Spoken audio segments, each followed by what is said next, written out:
గజం భూమి 13,500 రూపాయలతో 151 గజాల భూమి 20 లక్షలు మాత్రమే. హలో వీస్, welcome back to our channel. ఈరోజు మనతో ఉన్నారు stock market and digital marketing coach అయిన పూర్ణచంద్ర రెడ్డి గారు. సార్తో మాట్లాడదాం. Hi sir. So business ideas గురించి మనం ఆల్రెడీ ఒక సిరీస్లో వెళ్తూ ఉన్నాము, ఎపిసోడ్ 1, 2, 3 లాగా. సో దాంట్లో చాలా విషయాలు ఆల్రెడీ డిస్కస్ చేసి ఉన్నాము. అయితే చాలామంది 1 lakh ఖర్చుతో అయ్యే బిజినెస్లో ఇంకో ఐడియా ఏదైనా ఉందా పూర్ణ గారిని అడగండి అని అంటూ ఉన్నారు. సో ఈ ప్రైస్ రేంజ్లో ఏమన్నా మనం బిజినెస్ పెట్టి సక్సెస్ అయ్యే స్కోప్ ఉన్న ఐడియా ఏదైనా ఉందా? రైట్. బేసిక్లీ ఈరోజు మనం దేని గురించి, ఏ టాపిక్ గురించి మాట్లాడుతాం, ఏ బిజినెస్ మోడల్ గురించి మాట్లాడుతున్నాం అంటే ప్రైవేట్ లేబులింగ్ అనే ఒక పర్టికులర్ బిజినెస్ మోడల్ గురించి మాట్లాడదామండి. సో ప్రైవేట్ లేబులింగ్ అంటే సింపుల్గా మీకు ఎగ్జాంపుల్, రిలేటబుల్ ఎగ్జాంపుల్ ఇస్తే, మీరు ఏదైనా ఫుడ్ ఆర్డర్ చేసేటప్పుడు మీరు చూసుంటారు, డామినోస్ కానీ మెక్డానల్డ్స్ కానీ వాళ్ళ సొంత బాక్సెస్ ఉంటాయి వాళ్ళ మీద. ఇప్పుడు డామినోస్కి వెళ్ళినప్పుడు డామినోస్ అని వాళ్ళ బాక్స్ మీద ప్రింట్ అయి ఉంటుంది, మెక్డానల్డ్స్ అంటే మెక్డానల్డ్స్ మీద ప్రింట్ అయి ఉంటుంది. మీరు ఏదైనా మంచి బట్టల షాప్కి వెళ్ళి బట్టలు కొనుక్కున్నప్పుడు ఆ కవర్స్ మీద మీరు వాళ్ళ బ్రాండింగ్ చూస్తారు. ఓకే, ఏదైనా మంచి టీ ఫ్రాంచైజీ దగ్గరికి వెళ్ళి మీరు టీ తాగితే వాళ్ళ సొంత కప్స్ మీద మీరు వాళ్ళ బ్రాండింగ్ చూస్తారు. సో బేసిక్లీ ఏంటంటే ఇవన్నీ కస్టమైజ్డ్ ప్రోడక్ట్స్ అనమాట. ఎవరో ఒకరు వీళ్ళ కోసం తీసుకొని ఆర్డర్ తయారు చేస్తారు, అంటే ప్రైవేట్ లేబులింగ్ చేసి ఇస్తారనమాట. ప్రైవేట్ లేబులింగ్ అంటారు దీన్ని. ఈ బిజినెస్ని టర్మ్ ఎలా చేసుకోవచ్చు, మీరు ప్రైవేట్ లేబులింగ్ బిజినెస్ చేస్తానన్నట్టు మీరు చెప్పుకోవచ్చు అనమాట. సో ఈ బిజినెస్ మోడల్స్లో మనం ఏం చేస్తామంటే, మన నియర్ బై ఎవరైతే సరౌండింగ్స్లో బిజినెసెస్ ఫైండ్ అవుట్ చేసి వాళ్ళకి ఎటువంటి కస్టమైజేషన్ కావాలి. ఫర్ ఎగ్జాంపుల్ వాళ్ళకి ఒక క్లాతింగ్ బ్రాండ్ ఉంది, బట్టలు అమ్ముతున్నారు. బట్టలు అమ్మేటప్పుడు జనరల్గా వాళ్ళు ఏంటి, ఒక బ్యాగ్లోనో కవర్లోనో బట్టలు అన్నీ ఇస్తారు.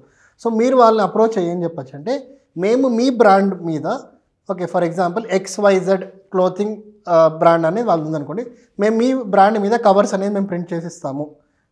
మీ బ్రాండ్ మీద మేము ట్యాగ్స్, ఇప్పుడు ఫర్ ఎగ్జాంపుల్ మనం జీన్స్కి ఉందనుకోండి, జీన్స్కి ఏదో ఒక బట్టలకి ట్యాగ్స్ అనేది ఉంటుంది కదండి, అవి కూడా కస్టమైజ్ చేసుకోవచ్చండి. సో బేసిక్లీ ఏంటంటే ఈ అన్ని రకాల ప్రోడక్ట్స్ ఏవైతే మనం చూస్తామో, ఈ సోఫా కానీ, ఆ టేబుల్, ఆ చైర్, ప్రతి ఒక్కటి మనం కస్టమైజేషన్ అనేది చేసుకోవచ్చు. బేసిక్ కస్టమైజేషన్ ఎలా చేస్తాము, త్రూ ప్రింటింగ్ అనమాట.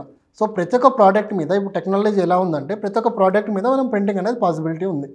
సో మనం కస్టమర్స్ని అప్రోచ్ అయ్యి, ఒక కార్పొరేట్ క్లయింట్ ఉన్నారనుకోండి, వాళ్ళకి ఏదో కార్పొరేట్ ఈవెంట్ ఉంది. సో మనం వాళ్ళని వెళ్ళి అప్రోచ్ అయ్యి ఏం చెప్పొచ్చు, మీరు ఈ ఈవెంట్ చేస్తున్నారు కాబట్టి మేము మీ బ్రాండ్ మీద టీషర్ట్స్ అనేది ప్రింట్ చేసి ఇస్తాము కస్టమైజ్ చేసి అన్నట్టు ఈ పర్టికులర్ ప్రైవేట్ లేబులింగ్ బిజినెస్లో మీరు దిగచ్చండి. సో ప్రైవేట్ లేబులింగ్ బిజినెస్లో ఎలా ఉంటుందంటే, ఒకటి మీరు సొంతంగా మిషనరీస్ తీసుకొని మీరు కస్టమర్స్ని ఫైండ్ అవుట్ చేసి, ఓకే జస్ట్ బికాస్ మీకు ఎగ్జాంపుల్ చాలా రకాలుగా మనం కస్టమైజేషన్ చేసుకోవచ్చు చాలా ప్రోడక్ట్స్ మీద. ఫేమస్ లేదంటే మనం చాలా చూసేది ఏమున్నాయి, టీషర్ట్స్ మీద చేసుకుంటారు, ఓకే టీ కప్స్ మీద చేసుకుంటారు, అగైన్ మీరు పాలిథిన్ కవర్స్ మీద చూస్తుంటారు, పిజ్జా బాక్సెస్, ఫుడ్ కంటైనర్స్, వీటన్నింటిని మనం కామన్గా చూస్తాం.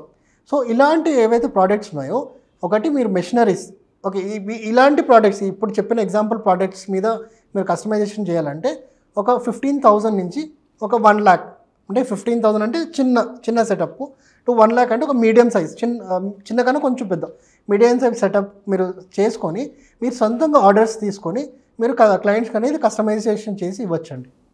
అండ్ డెఫినెట్లీ చాలామందికి ఇది చేయాలని ఇంట్రెస్ట్ వస్తుంది, ఎందుకంటే బడ్జెట్లో ఉన్న business, at the same time ఎక్కువ మందికి ఉంది స్కోప్. అంటే మీరు చెప్పినట్లు క్లాతింగ్ బిజినెస్కి పోయి వాళ్ళకి ప్రజెంట్ చేయొచ్చు, ఫుడ్ సంబంధించి అందులో లిక్విడ్స్ అండ్ కమోడిటీస్ సంబంధించి అక్కడ చేయొచ్చు. ఇవి కాకుండా ఇంకా డిఫరెంట్ సెక్టర్స్ అయితే ఉన్నాయి. సో ఓవరాల్గా చూసుకున్నప్పుడు ఇందులో మార్జిన్ ఏ విధంగా ఉంటుంది? సో హెవీ మార్జిన్స్ అండి, చాలా మంచి మార్జిన్స్ ఉంటాయి. సో బేసిక్లీ ఏంటంటే ఇక్కడ మీరు జనరల్గా టు బీ ఫ్రాంక్ అండి, మీరు ఎంత మంచి క్లయింట్ పట్టుకుంటారు, వాళ్ళని మీరు ఎంత మంచిగా పిచ్ చేసి ఎంత ఎక్కువ మార్జిన్ పెట్టుకుంటారని అది కంప్లీట్ మీ మీద ఉంది. అప్రాక్సిమేట్లీ ఈ బిజినెస్లో just because it's a printing and customization business, మీకు తక్కువ 20 to 40% మార్జిన్ ఉంటుందండి. మినిమం మీరు 20% మార్జిన్ పెట్టుకొని మీరు ఈ పర్టికులర్ బిజినెస్లో యాజ్ అ ప్రాఫిట్ నడవచ్చు. అండ్ మోర్ ఓవర్ ఇది అంటే చాలామందికి ఏమనిపిస్తుంది అంటే, బిజినెస్ అనగానే జాబ్ మానేసి తిరగాల్సి ఉంటుందేమో, లేకపోతే ఎక్కువ మనం ఫిజికల్గా అక్కడ ఉండాల్సి ఉంటుందేమో అని అనుకుంటూ ఉంటారు కదా. So what about that? అది అలాగే ఉంటుంది. బేసిక్లీ ఏంటంటే ఈ బిజినెస్లో కొంచెం కష్టపడాలండి, కొంచెం ఫిజికల్గా మనం క్లయింట్స్ని అప్రోచ్ అయ్యి కష్టపడాల్సి వస్తుంది. మార్కెటింగ్ ఫిజికల్ మార్కెటింగ్ కానీ డిజిటల్ మార్కెటింగ్ కానీ కొంచెం ఎఫర్ట్స్ ఎక్కువ పెట్టాలి. అండ్ ఒక చిన్న డౌట్, ఇందులో ఏది ఎఫెక్టివ్ అంటారు, physical marketing digital marketing? So జనరల్గా ఏంటంటే త్రూ డిజిటల్ మార్కెటింగ్ మనం క్లయింట్స్కి మనం ఉన్నామని ఒక అవేర్నెస్ ఇచ్చి, ఓకే ఒకవేళ వాళ్ళు ఎంక్వైరీ చేశారనుకోండి, మనం వెళ్ళి వాళ్ళని ఫిజికల్గా కలవడం లేదంటే కాల్స్లో కన్వర్ట్ చేయడం ట్రై చేయాలి. సో జనరల్గా ఏంటంటే ఫిజికల్గా వెళ్ళి మాట్లాడితే జస్ట్ బికాస్ యూనో మనం ఒక ప్రోడక్ట్ ఇస్తున్నాం, అంటే మనం సేల్ చేసేదంటే ఒక ప్రోడక్ట్. సో ప్రోడక్ట్ సేల్ చేసినప్పుడు కస్టమర్ ఆబ్వియస్లీ ప్రింటింగ్ క్వాలిటీ ఎలా ఉంది, అంటే ఆ పర్టికులర్ ఏదైతే బాక్స్ ఉందో ఆ బాక్స్ క్వాలిటీ ఎలా ఉంది, సో వాళ్ళ రిక్వైర్మెంట్ ఏంది, వాళ్ళ రిక్వైర్మెంట్ సైజెస్ ఉన్నాయా లేదా అని common questions as a client చాలామందికి ఉంటుంది. సో మనం ఫిజికల్గా వెళ్ళి కలిసి డీల్ క్లోజ్ చేయడం అనేది బెటర్ ఆప్షన్. సో ఓవరాల్గా చూసుకున్నట్లయితే ఫిజికల్ అప్రోచ్ ఉన్నా కానీ దానికి తగ్గ మార్జిన్స్ కూడా ఉన్నాయి కాబట్టి ఇది big market, big industry big industry. ఎందుకంటే ఫిజికల్గా చూసుకున్నా, మీరు ఫిజికల్గా వెళ్ళినా కూడా మీకు మార్జిన్స్ అనేది మినిమం 20% ఉంటుందండి, మంచి మార్జిన్ ఉన్న business. And at the same time pitching skills కూడా ఉండాలంట. పిచ్చింగ్ స్కిల్స్ ఉండాలి. మీరు కాంపిటీటర్స్ మీరు ఎవరైతే ఉన్నారో వాళ్ళు మీకైనా బెటర్ ప్రోడక్ట్ ఇస్తున్నారా, లేదంటే బెటర్ ప్రోడక్ట్ ఇస్తే ఏ రేట్కి ఇస్తున్నారు, ఎలా ఇస్తున్నారు, మీకు ఎలా ఉందంటే బేసిక్లీ ఒక న్యాచురల్ బిజినెస్ చేసినట్టు ఈ బిజినెస్ కూడా చేయాలి. కానీ మీకు ఒక ఐడియా ఉండాలి, ఓకే ఇండస్ట్రీ ఎలా నడుస్తుంది, కాంపిటీటర్ రేట్స్ ఏంటి, మన రేట్స్ ఏంటి అని ఒక క్లారిటీ ఉంటే డెఫినెట్గా మీకంటూ మీ మార్జిన్స్ వస్తాయి అండ్ సక్సెస్ఫుల్ బిజినెస్ అండి, never ending business. And more over ఇందులో ఛాలెంజెస్ లాంటివి ఏమైనా ఉన్నాయా? సో మేజర్ ఛాలెంజెస్ చెప్తా. మేజర్ ఛాలెంజెస్ ఏదైతే ఉంటుందంటే, ఒక మేజర్ ఛాలెంజ్ నేను ఏది చూసానంటే కస్టమర్కి ప్రింటింగ్ రిలేటెడ్ మిస్టేక్స్ చాలా అవుతాయి. కస్టమర్ ఒకటి చెప్తారు, క్లారిటీ ఆఫ్ కమ్యూనికేషన్ లేకుండా, లేదంటే మీకు కస్టమర్కి ఉండదు, లేదంటే మీకు మీ ఎవరైతే ప్రింటింగ్, ఫర్ ఎగ్జాంపుల్ నేను ప్రింటింగ్ మా సొంత ఫ్లాట్లో చేపిస్తున్నాను అనుకోండి, తను చేసేటోడు తప్పు చేయొచ్చు, ఇప్పుడు ఫ్రంట్ ప్రింట్ చేసే వాళ్ళు బ్యాక్ ప్రింట్ చేయొచ్చు, ఏదో ఒక అలాంటి మిస్టేక్స్ కామన్గా జరుగుతుంటాయి.